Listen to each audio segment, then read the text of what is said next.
If we honor our part of the vow,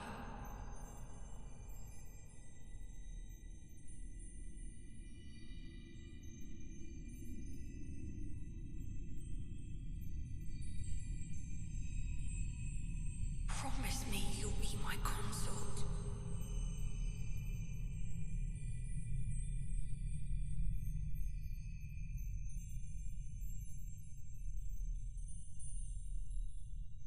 I'll make the world a gentler place.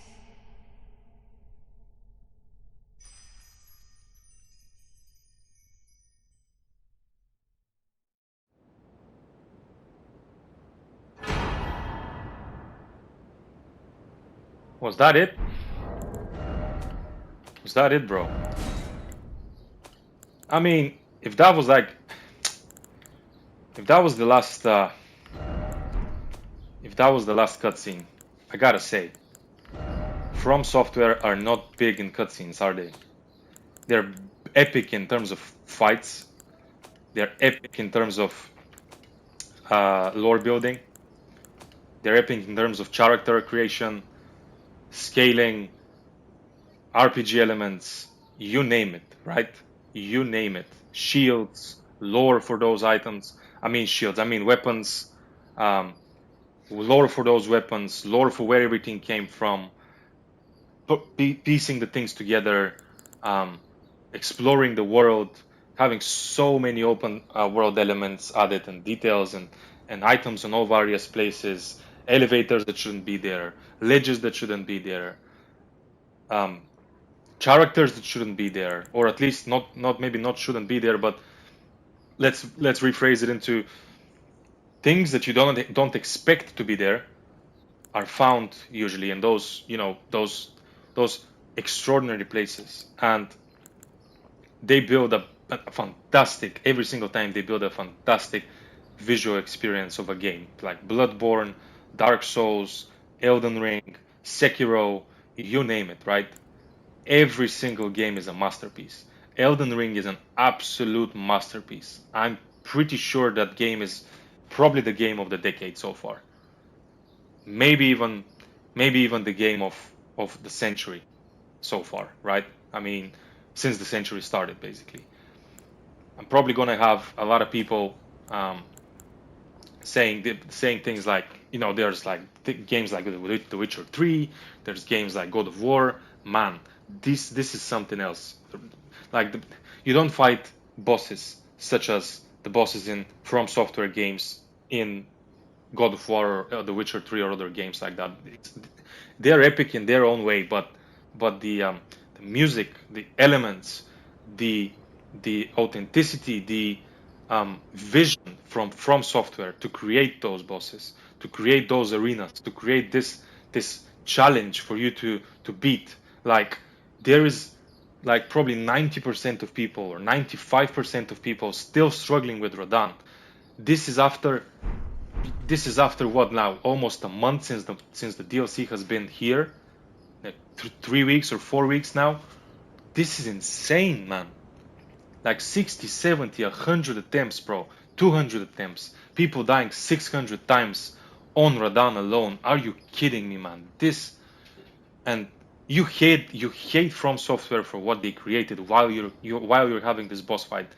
And when you actually complete it feels like eternity, man. It feels like bliss. It feels like you're blossoming. It feels like you've actually accomplished something in a game. It's memorable. You talk about that for days, for weeks, for months to come, right? Months from now, you still, after you beat Radahn, for example, or any other boss that you liked in the DLC or in the base game, even months after that, even years after that, you'll be talking about it, and you'll be how incredible it was as an experience for you to challenge yourself and actually beat this guy. I'm probably going to be talking about how I beat Radahn for months, man, for months. Okay, the DLC, Shadow of the Erdtree, this is game of the year. This is game of the year for 2024. I am not kidding. There is nothing better that will come out. Trust me. There is nothing more polished, nothing more spectacular, nothing more gorgeous graphically and visually, nothing more challenging There is nothing in this year that will come out nearly as good as this game. Black Myth Wukong, maybe we'll be playing it on the channel. We'll be doing a walkthrough when it comes out.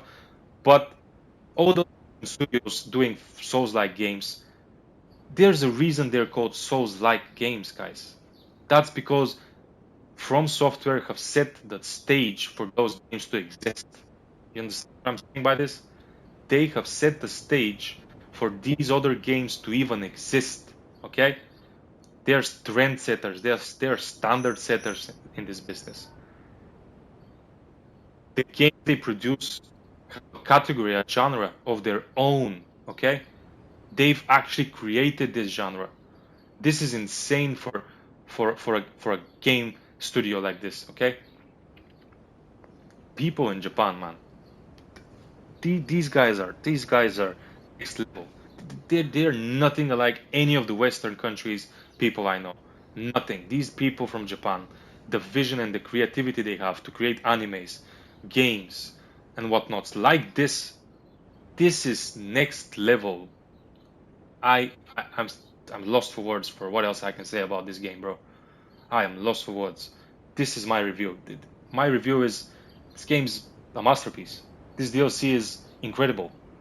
It's beyond anything I've ever imagined for it to be. You know, I didn't feel great about having to spend $40 on buying it because it feels a bit too much for a DLC. All the other DLCs I know exist have been cheaper, but man, are you kidding? This is a game of its own. First of all, it takes like 30ish hours to complete it if you're roaming around exploring this entire map, which is huge, by the way. It's a ton of things you can do. Just look at all the sites of grace you can actually get. This entire map is like 30, 34, 30, 35 hours.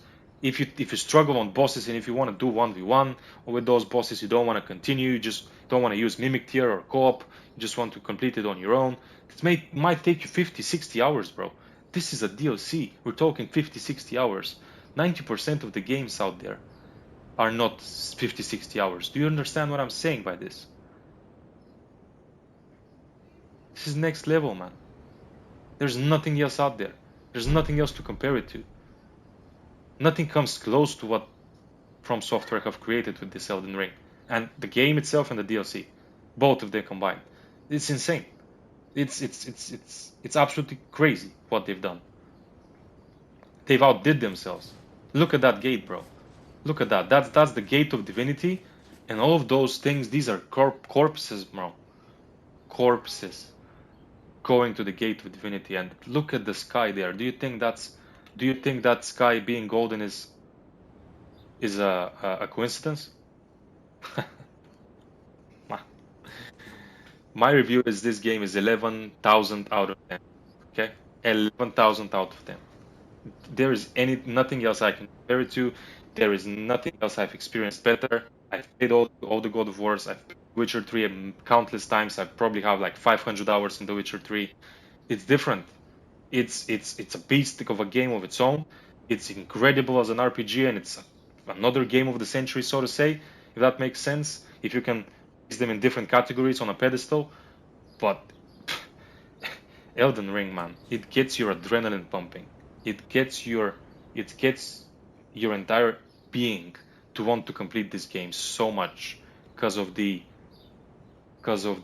challenge and the difficulty they place for you to. It feels like you're achieving something more than completing a game. It feels like you're doing something extraordinary. It feels like you're performing a feat that not a lot of people can do, right? It doesn't matter if you're only using your mimic tier, if you're 1v1ing or using your mimic tier. It doesn't matter if you're using co-op. The game difficulty scales up with what you're using. If you're using a summon, the game gets harder. The bosses automatically have more HP and they do more damage. So why would you ever let anyone tell you that you haven't done the game properly, or on hard mode, or you're doing easy mode if you get help from someone as a summon, or if you use your mimic tier? Why would you even allow anyone to talk about anything about this? This doesn't make any sense. It's not easy mode. It's a game, you know. It's meant to be played with the mechanics that are in the game. So if you completed it 1v1 against any boss, good luck. I mean, not good luck, but good fortune. Well done, you know. You've done great for yourself. But all the other people that use, well, easy mode or whatever you want to call it, with those mimic tiers and, you know, builds specifically made for this boss or that boss, man, it's in-game mechanics, bro. The developers have allowed you to use those. That's why you have them in game. It doesn't matter if somebody else completed it without them. Maybe he's better than you. That doesn't mean you're not good at it. That doesn't mean you're not doing well in this game. That doesn't mean you're playing it on easy mode. It means that you're using mechanics that the game has allowed you. Okay?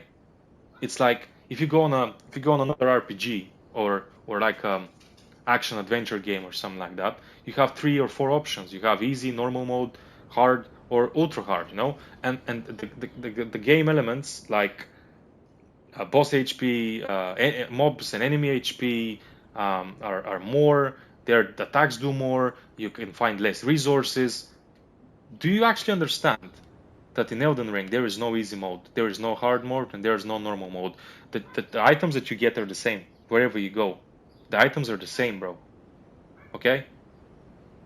And you can upgrade your weapon up to the highest possible standard, and it will still do the same damage, whether or not you use your mimic tier. Okay? Or if you use your, let's say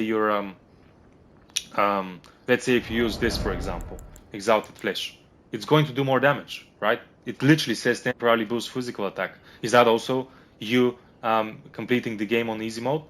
Because of you, for example, using this item or this item that boosts holy damage negation or whatever damage negation? Is the game on easy mode if you use any of those talismans? They are there for a reason. They're there to complement your build and give you an edge to actually complete whatever you've set out to complete. And this, look at this. This is here for a reason, so you can use it. This guy too. Maybe in some occasions, this guy can be more useful to you than the mimic tier. You need to think about it. You need to actually think about it. You need to use your logic. You need to use your mind, your brain, in order to think about which item that you have can be most useful against the enemy that you're facing now, in order to complete him, in order to beat him. So how on earth can you let anyone tell you anything about Elden Ring or any FromSoftware game having easy mode? Honestly, I'm on God, literally on God. I swear on God. Bloodborne for me has been easier than Elden Ring. So I swear to God, I've done incredibly well in Bloodborne.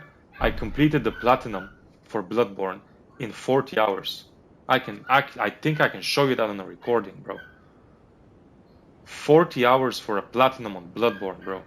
With knowing that Yarnam, the Pthumerian queen in the dungeons, is almost unbeatable. Because she's eclectic. She is insanely hard to beat. She's even harder than Radahn, for example. And it took me 40 hours to beat Bloodborne. It took me 40 hours to beat the DLC of Elden Ring, bro. Okay? It took me 37 or 38 hours, I think. 37 hours. I started the DLC on hour 106 or 7. So it took me 38 hours to beat the DLC. It almost took me the same amount of time to actually platinum, not just beat, platinum Bloodborne. Okay? So, this is my game review, man. I'm done. Okay? I completed the game. That's it, bro. I am done. Okay? I wish you all the best of luck in the game. Thank you for tuning in to this playthrough. Make sure you leave a like if you enjoyed my my playthrough, or of course the semi-rant, semi-game review I did. And yeah, if you don't agree, if you agree and want to comment on something, make sure you do that in the comments below. Subscribe to the channel to get all the new updates on all the new games I'm going to be playing. And peace, man. Peace. Enjoy your life. Enjoy Elden Ring. It's one hell of a game. It's a masterpiece. And Enjoy the time you're spending in games, bro. Games such as this, that's what they're made for you to enjoy. So enjoy it, bro. Peace.